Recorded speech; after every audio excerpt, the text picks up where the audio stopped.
Bismillah, Assalamualaikum warahmatullahi wabarakatuh. Pada kesempatan ini, perkenalkan saya Sarfani, guru SMP Lukman Al-Hakim. Saya mau bercerita sedikit pengalaman terkait menangani anak spesial yang namanya Marco Farel Aziz. Waktu itu saya sempat menangani untuk di TK Mardatila. Kebetulan waktu itu kalau tidak salah tahun 2013, 14, 15. Waktu itu masih TKB. Dia belum bisa bersuara untuk mengungkapkan sesuatu dengan kalimat panjang ya. Artinya untuk bercerita apalagi. Intinya bahwa dia untuk mengungkapkan sesuatu yang mau dia inginkan, dia lebih banyak menggunakan bahasa isyarat atau bahasa-bahasa yang bentuknya lebih tindakan fisik.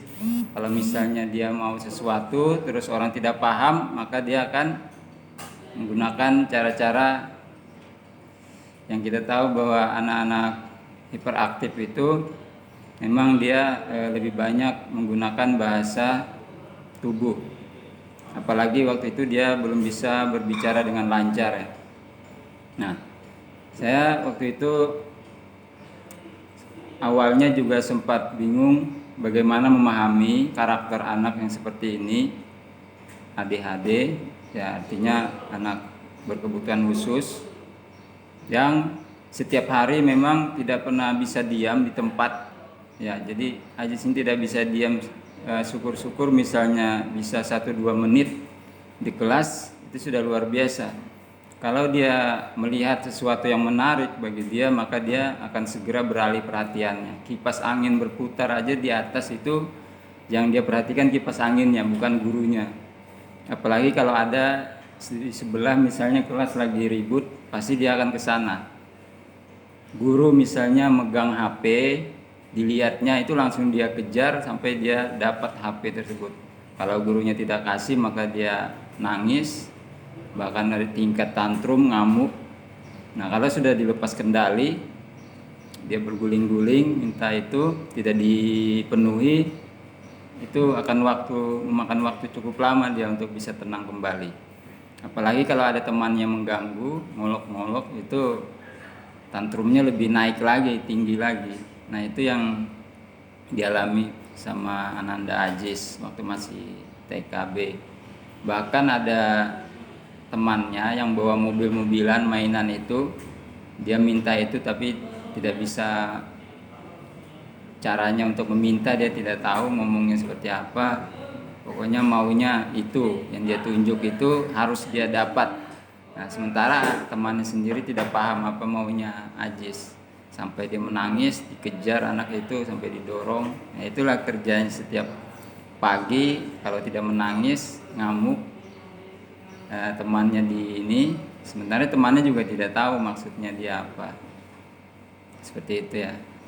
Sampai di SD juga masih berlanjut, setiap hari dia keliling, kerjanya untuk menemui teman-temannya, keliling lari satu ruangan pindah ke ruangan lain. Itu yang dia lakukan aktivitas sehari-hari. Intinya kalau Ananda Aziz ini memang perlu ekstra yang berlebih untuk menemani dia, karena setiap hari kerjanya gerak terus, tidak pernah ada rasa capek gitu. Itu yang dirasakan waktu sama Ananda Aziz.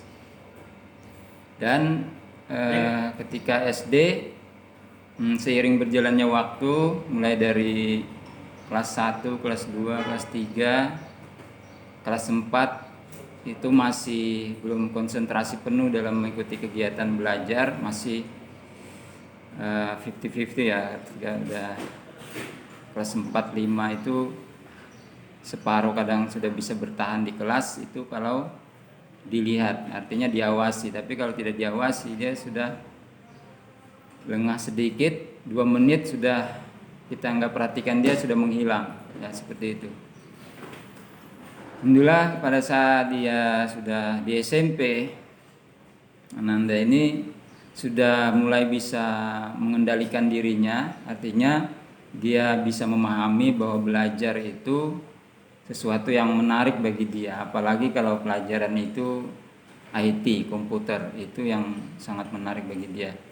Sehingga ketika pembelajaran IT menggunakan perangkat elektronik media seperti itu yang membuat dia jadi betah.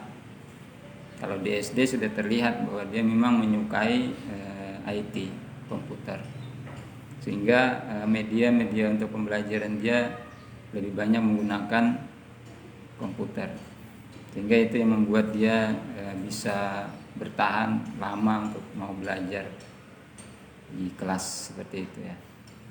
Nah, dan pada saat kelas 5, kelas 6 itu untuk mengungkapkan bahasa secara kalimat 5 sampai 10 kalimat itu sudah lancar. Nah, itu sebenarnya yang membuat dia mau bercerita itu saya awalnya membuat pancingan. Setiap mau dia belajar pagi itu saya membuatkan jurnal dalam bentuk gambar. Dari gambar itu saya mencari apa sih yang paling dia sukai dari gambar itu. Setelah saya lihat selama 2-3 hari, saya perhatikan dia suka menggambar kapal, pesawat. Nah, itu saya coba masuk dalam dunianya. Nah, ketika dia merasa enjoy dengan apa yang dia sukai, saya coba menyelami lebih dalam bahwa dia memang suka itu. Saya coba mengungkit apa yang paling disukai. Saya tanya apa gambaran yang paling diminati Ananda Aziz. Saya coba untuk berempati dengan apa yang dia gambar itu. Saya puji dia, menarik sekali gambarnya ya, boleh Ustadz digambarkan juga gambar seperti itu. Terus pancing-pancing cerita begitu. Ini setiap hari yang menggambar. Terus lama-lama dia apa yang dia gambar itu saya coba untuk dia bercerita dari gambar itu. Alhamdulillah setiap hari dia berbicara pelan-pelan, lama-lama jadi lancar bicaranya. Sambil juga menterapi, mengetuk titik-titik saraf yang ada di titik sarafnya, mulai dari jari tangannya, terus ujung-ujung ubun-ubunnya sampai di daerah pinggang samping kanan, samping kiri, tulang rusuknya itu, sehingga mempengaruhi kelancaran untuk dia mau berbicara dengan baik dan jadi lebih lancar lagi seperti itu. Itu ketika dia berbicara juga yang awalnya tidak bisa berbicara sampai dia bisa berbicara seperti itu.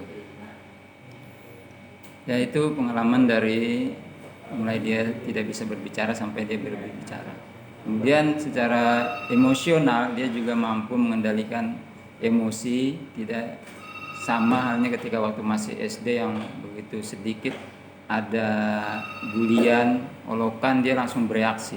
Tapi ketika udah SMP ini dia sudah bisa memahami bahwa apa yang dilakukan temannya itu semata-mata hanya sebagai candaan, dan dia sudah mulai bisa mengendalikan emosinya.